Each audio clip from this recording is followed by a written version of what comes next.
তোমরা যারা এখনো ফ্যামিলি শুরু করো নাই, যুবকদেরকে বলছি, তাদের জন্য এই অংশটুকু বেশি বেনিফিশিয়াল হবে ইনশাআল্লাহ। তোমাদের জন্য পথ চলাটা তুলনামূলক সহজ তাদের চাইতে যারা অলরেডি ফ্যামিলি ঢুকে গেছেন এবং বিপদেও পড়ে গেছেন বা বড় হয়ে গেছেন, দীর্ঘ সময় পর্যন্ত আপনার ইসলামের এগেনস্টে চলেছেন বা আল্লাহর হুকুম আহকামের তোয়াক্কা করেন নাই, তাদের জন্য এটা অনেক কঠিন। কিন্তু যারা এখনো ফ্যামিলি স্টার্ট করো নাই বা কেবল স্টার্ট করেছো বা করতে যাচ্ছ, তোমাদের জন্য এই অংশটুকু বেশি। আজকের লেকচারের এটা সবচেয়ে মূল জায়গা, সেটা হচ্ছে আল্লাহ পাক আমাদেরকে স্ব পরিবার দিয়েছেন নাই, এবং এই পরিবারটা হচ্ছে একটা সমাজের গঠন একক। আমরা পড়েছি না গঠন একক, একটা জিনিস একটা কোষ, তার মধ্যে গঠন একক আছে না, অনুপরমাণু আছে না। সমাজ হচ্ছে সমাজের অনুপরমাণু হচ্ছে পরিবার। একটা সমাজে যদি 100টা পরিবার থাকে, তার মধ্যে যদি 90টা পরিবার সৎ হয়, আল্লাহ ওয়ালা হয়, ইসলামিক অনুশাসন মেনে চলে সত্যিকার অর্থে, ইনশাআল্লাহ ওই সমাজটা কিন্তু দেখবেন 8-10টা সমাজ হচ্ছে ভালো থাকবে।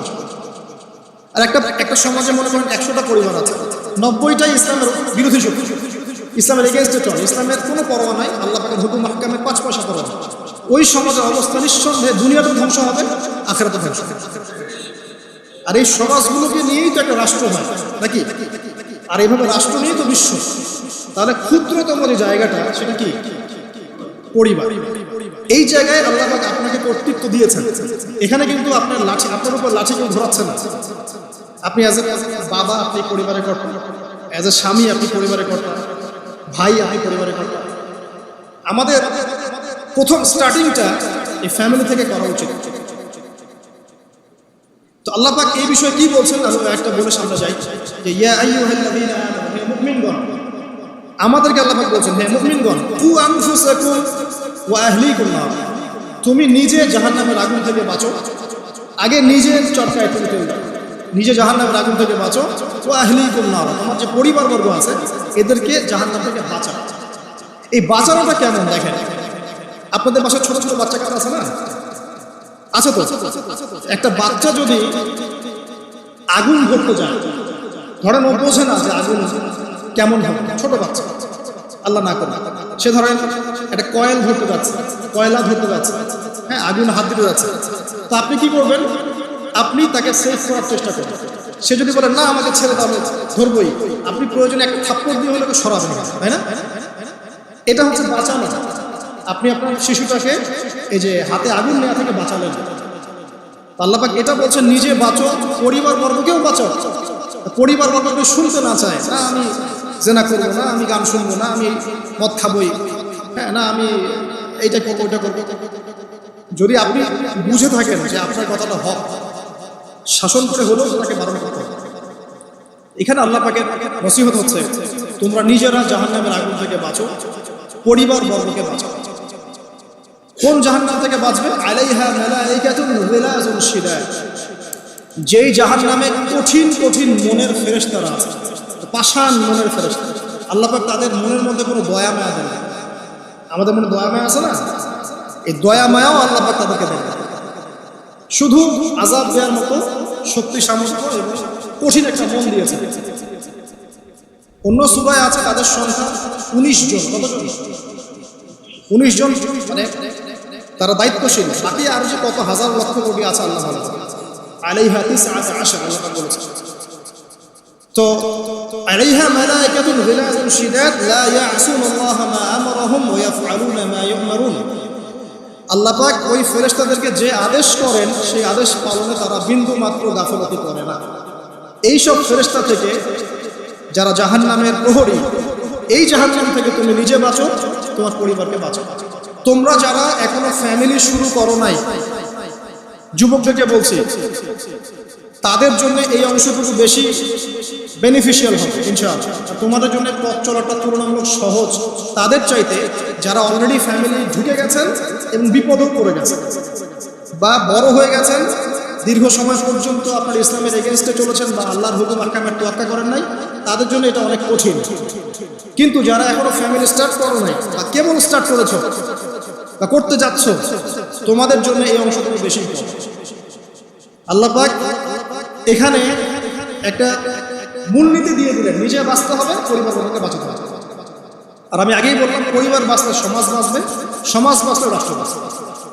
আসেন প্রথমে আমরা দেখি যে কোরআন কি বলছে। আদম এবং হাওয়া আলাইহিস সালাম, মনে আছে? তাদের দুইজনকে আল্লাহ পাক পৃথিবীতে নামিয়ে দিয়েছেন না? যে ভুলটা তারা করেছেন, সেই ভুলের ফল তারা দুইজনের সমানভাবে শেয়ার করে নিচ্ছেন না? বুঝতে পারছেন? আল্লাহর সীমা লঙ্ঘন করার পরে তাদেরকে যে আল্লাহ পাক নামিয়ে দিলেন পৃথিবীতে, এখন এই যে লম্বা সময় তাদেরকে পৃথিবীতে থাকতে হবে, পৃথিবীর এইসব ভোগান্তি পোহাতে হবে, হ্যাঁ, জান্নাতের সেই নাজ নেয়ামত থাকছে না, এই যে কষ্টের পথ চলা, এই পথ চলাতে কি স্বামী স্ত্রী একসাথে না? এভাবে যদি পরিবারের স্বামী এবং স্ত্রীরা তাদের জীবনের উদ্দেশ্যটা ফিক্স করতে পারে এবং সমস্ত বাধা বিপত্তিকে হাসি মুখে একসাথে ডিঙাতে পারে, পরিবারে শান্তি আছে। যদি না পারে তাহলে বুঝবেন যে সে আদর্শ স্বামী ছিল না, অথবা সে আদর্শ স্ত্রী ছিল না। এখান থেকে শিক্ষা হচ্ছে দুইজনের জীবনের উদ্দেশ্য একই রকম হতে হবে, দুইজনের লাইফের ভিশন সেম হতে হবে, তখন আপনি পরিবারের শান্তি পাবেন। যদি না হয় তাহলে আপনি বিয়ের মধ্যে ভুল করেছেন। অতএব এই জায়গায় নসিহতটা প্রথম। তারপরে চলে আসেন নূহ আলাইহিস সালাম, মনে আছে না? তার একজন ছেলে ছিল, সে কি মুমিন ছিল? করেন নাই? সে কিন্তু মুমিন ছিল না, সে অস্বীকারী ছিল। আর নূহ আলাইহিস সালামের স্ত্রী, সে কি মুসলিম ছিল? চিন্তা করতে পারেন, একজন নবীর স্ত্রী মুসলিম নন, একজন নবীর ছেলে, তিনি আল্লাহর আদেশের পরোয়া করছেন না। আল্লাহ বলছেন লাইসা মিন আহলিক, এই ছেলে তোমার পরিবারের কেউ না। নূহ আলাইহিস সালাম বলছেন, হে আল্লাহ, সে আমার পরিবারের একজন, তাকে ক্ষমা করে দাও। আল্লাহ বলছেন লাইসা মিন আহলিক, সে তোমার পরিবারের কেউ না। নবী পরিবারের সদস্য হওয়া সত্ত্বেও লূত আলাইহিস সালামের স্ত্রী, সে কি জান্নাতি না জাহান্নামী? তাহলে এখানে বোঝেন যে নবী পরিবার হলেও যদি ব্যক্তিগত পর্যায়ে মানুষের মধ্যে ঈমান ইসলাম না থাকে, তাহলে এইসব বংশের পরিচয়, রক্ত, বর্ণ, জাতীয়তাবাদ, ভাষা, এগুলো মানুষকে আল্লাহর আযাব থেকে বাঁচাতে পারে। নবীর পরিবারের সদস্য হওয়া সত্ত্বেও তারা জাহান্নামে যাচ্ছে, শ্রোতাহারিম করে। তাহলে আমাদের কাজ কি? নিজের চটকাটা তেল দেওয়া। আমি কত বড় আলেমের ছেলে, আমি কত বড় দায়ীর স্ত্রী, আমি কত বড় মুফাসসির মুহাদ্দিসের সন্তান, ভাই, এসবের কোনো মূল্য নাই। নিজে আমি ভালো কিনা, নিজে প্রকৃত মুসলিম মুমিন কিনা, এটার মূল্য আছে। এই কারণেই হয়তো আমাদের নবী সাল্লাল্লাহু আলাইহি ওয়াসাল্লাম তার মেয়ে ফাতিমা রাদিয়াল্লাহু আনহাকে বলছেন, হে ফাতিমা, হে আমার কলিজার টুকরা মেয়ে, হে আমার কলিজার টুকরা মেয়ে, তুমি শোনো, পৃথিবীতে আমার কাছে যা চাওয়া তুমি চেয়ে নাও, পরকালে আমি তোমার কোনো হেল্প করতে পারছি না। অথচ আমরা জানি নবী সাল্লাল্লাহু আলাইহি ওয়াসাল্লাম সবার জন্য কি করবেন? সুপারিশ করবেন, সেটা অন্য বিষয়। তোমাকে তোমার হিসাব একাই দিতে হবে, নবী সাল্লাল্লাহু আলাইহি ওয়াসাল্লাম বলেছেন। একদিন তিনি বাসায় ঢুকলেন, দেখছেন আয়েশা রাদিয়াল্লাহু আনহা কান্নাকাটি করছেন। আয়েশা, বলে রাখি, আয়েশা রাদিয়াল্লাহু আনহা সম্পর্কে আমাদের নবীজি বলেছেন, তাকে প্রশ্ন করা হচ্ছে, আপনি পৃথিবীতে সবচেয়ে বেশি কাকে ভালোবাসেন? তিনি বলছেন আয়েশাকে। তারপরে কাকে ভালোবাসেন? আবু বকর। তারপর কাকে ভালোবাসেন? ওমর। কথা বুঝতে পারছেন? সেই আয়েশা রাদিয়াল্লাহু আনহা বাসায় কান্নাকাটি করছেন। তিনি বলছেন, কি জন্য কাঁদছো হে আয়েশা? আয়েশা রাদিয়াল্লাহু আনহা বলছেন, জাহান্নামের আযাবের ভয়ে আমি কাঁদছি। কি হবে ইয়া রাসূলুল্লাহ আমাদের শেষে? তখন আল্লাহর নবী তার স্ত্রীকে বলছেন, যাকে তিনি সবচেয়ে বেশি ভালোবাসেন, তাকে বলছেন, তিনটা ক্ষেত্র বা তিনটা জায়গা আছে যখন পৃথিবীর কোনো মানুষকে চিনতে পারবে না পরকালে, এমনকি আমিও তোমাকে চিনতে পারবো। সেটা কি? যখন এই যে মিজানের পাল্লাটা দাঁড় করা, এই যে এটা ভারী হচ্ছে না হালকা হচ্ছে, এই সময় কেউ কাউকে চিনবে না, কারো কথা কারো মনে থাকবে না। যে গার্লফ্রেন্ডের জন্য আপনি জীবন দিচ্ছেন, তার কথা আপনার মনে থাকবে না। যে স্ত্রী সন্তানের জন্য আপনি সারা জীবন দুর্নীতি করে গেলেন, তার কথা আপনার মনে থাকবে না। এমনকি যে স্ত্রীর কাছে আপনি অনেক প্রেমময় স্বামী, সেও আপনার কথা মনে রাখবে না যখন মিজানের পাল্লাটা উঠে যাবে। দুই, যখন আমল নামা ছুড়ে দেওয়া হবে, আমল নামা এভাবে উন্মুক্ত করে ছুড়ে দেওয়া হবে, ইকরা কিতাবাক, তুমি আজকে তোমার কিতাব পড়ো, কাফা বিনাফসিকা ইয়াউমা আলাইকা হাসিবা, আজকে তুমি নিজেই তোমার নফসের হিসাব নেওয়ার জন্য যথেষ্ট। এই সময় আয়েশা, আমি তোমার কথা মনে রাখতে পারি। একটা হচ্ছে যখন মানুষ পুল সিরাত পার হবে, তখন কেউ কারো কথা বলবে না।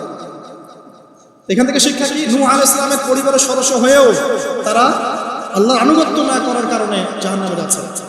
লূত আলাইহিস সালামের পরিবারের সদস্য হয়েও ঈমান না আনার কারণে তারা কি করছেন? জাহান্নামে যাচ্ছেন।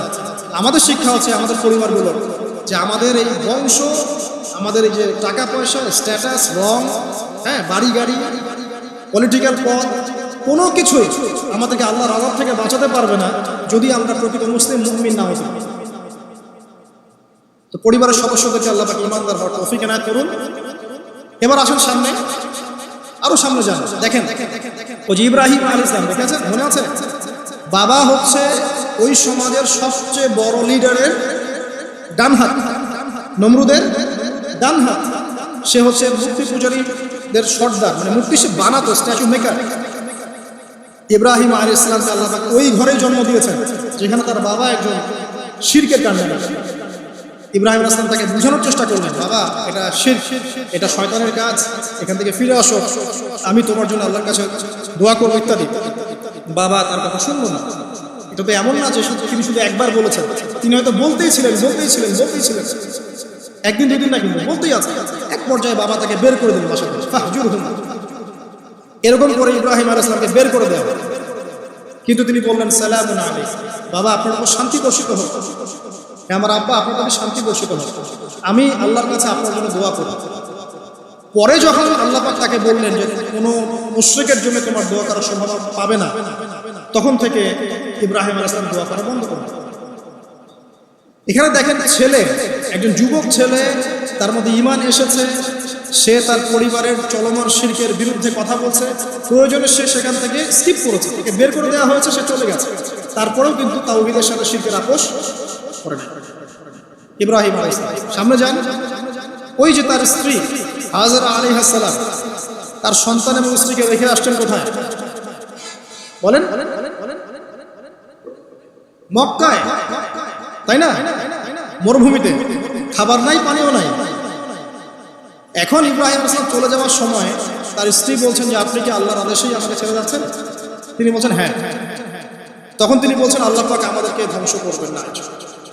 এখানে খেয়াল করে দেখেন, তারপর সাফা মারওয়া সাই করলেন, জমজম পানি বের হলো, সেখানে কমিউনিটি গড়ে উঠলো। ইসমাইল আলাইহিস সালামের ঔরস থেকে পরবর্তীতে মুহাম্মদ সাল্লাল্লাহু আলাইহি ওয়াসাল্লামের জন্ম হয়েছে ওই ট্রাইবের মধ্যে।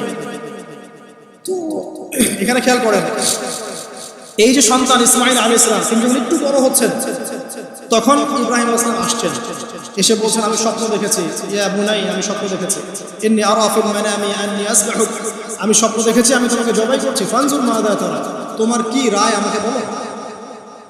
তো এখন ইসমাইল আলাইহিস সালাম বলছেন, কিশোর ইসমাইল, ইয়া আবাতি, হে আমার বাবা, ইফআল মা তুমার, আপনি সেটাই করেন যা আল্লাহ আপনাকে আদেশ করেছেন।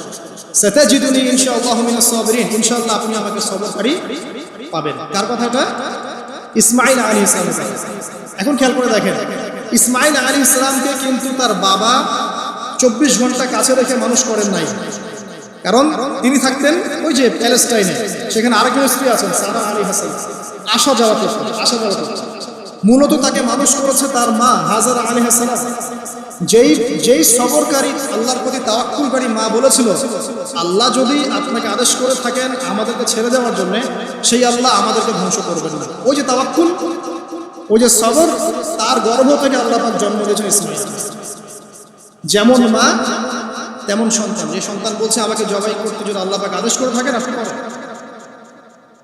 তো ঘরের মধ্যে স্ত্রীরা, আমাদের ঘরের স্ত্রীরা যদি হাজারা আলাইহিস সালামের মতো না হতে পারে, সবরকারিনী এবং আল্লাহর প্রতি তাওয়াক্কুলকারিনী, আমাদের বোনেরা, আমাদের মায়েরা যদি হাজারা আলাইহিস সালামের মতো সবরকারিনী হতে না পারে, আল্লাহর প্রতি তাওয়াক্কুলকারী হতে না পারে, তাহলে তাদের গর্ভ থেকে পশ্চিমকালেও ইসমাইলের জন্ম হবে।